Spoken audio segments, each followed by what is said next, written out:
রবিবার ভোরে খড়গপুরের খড়িদা এলাকায় দেবাশিস চৌধুরীর বাড়িতে পৌঁছল পুলিশ। সেখান থেকেই তাকে গ্রেফতার করা হয়।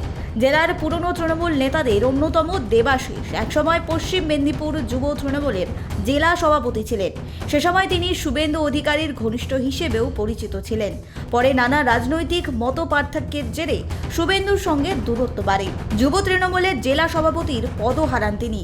তবুও জেলার রাজনীতিতে সক্রিয় ছিল দেবাশিস।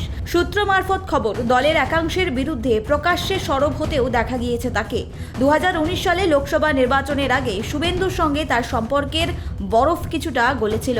এমনকি দীর্ঘদিন পর শুভেন্দু তার খড়িদার কার্যালয়েও গিয়েছিলেন। তবে সেই সম্পর্কের পরেও আবারও তিক্ত হয়ে ওঠে। রাজনৈতিক পালাবদলের পরে দল না ছেড়ে তৃণমূলের হয়ে সক্রিয় ছিল দেবাশিস। 21শে জুলাই প্রস্তুতি থেকে শুরু করে দক্ষিণ 24 পরগনার নাবালিকা ধর্ষণ এবং খুনের ঘটনার প্রতিবাদ বিভিন্ন কর্মসূচিতে তাকে দেখা গিয়েছে। এরই মধ্যে তার গ্রেফতারি ঘিরে উঠছে প্রশ্ন। পুলিশের দাবি, এই গ্রেফতারের সঙ্গে সাম্প্রতিক রাজনীতির কোনো রকম সম্পর্ক নেই। বহুদিনের একটি খুনের চেষ্টা মামলায় আইন অনুযায়ী ব্যবস্থা নেওয়া হয়েছে। এছাড়া গত 25শে মার্চ বলপূর্বক জমি দখল নিয়ে একটি অভিযোগ দায়ের হয়েছিল, সেই ভিত্তিতেই এই গ্রেফতারি। एक कंप्लेन हुआ था 2025 में एक इंसिडेंट हुआ था ग्रैबिंग ऑफ लैंड के ऊपर फोर्सफुली, तो उसके ऊपर एक कंप्लेन हुआ था और आज अरेस्ट हुआ। অপরদিকে মন্ত্রী দিলীপ ঘোষের কথায়, ধীরে ধীরে যারা অবৈধ কাজ করছে তাদের প্রত্যেককে এভাবেই গ্রেফতার করা হবে।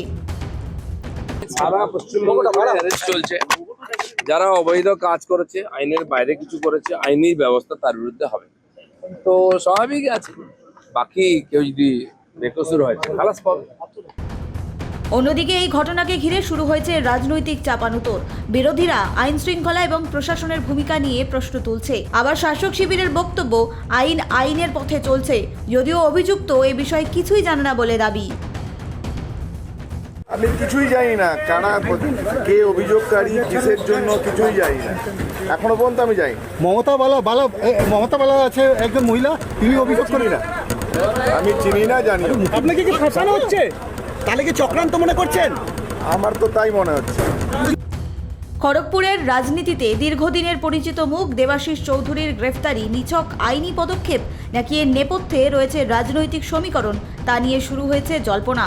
আপাতত তাকে আদালতে পেশ করবে পুলিশ। সেখানেই পরবর্তী আইনি প্রক্রিয়ার দিকে নজর থাকবে সকলের।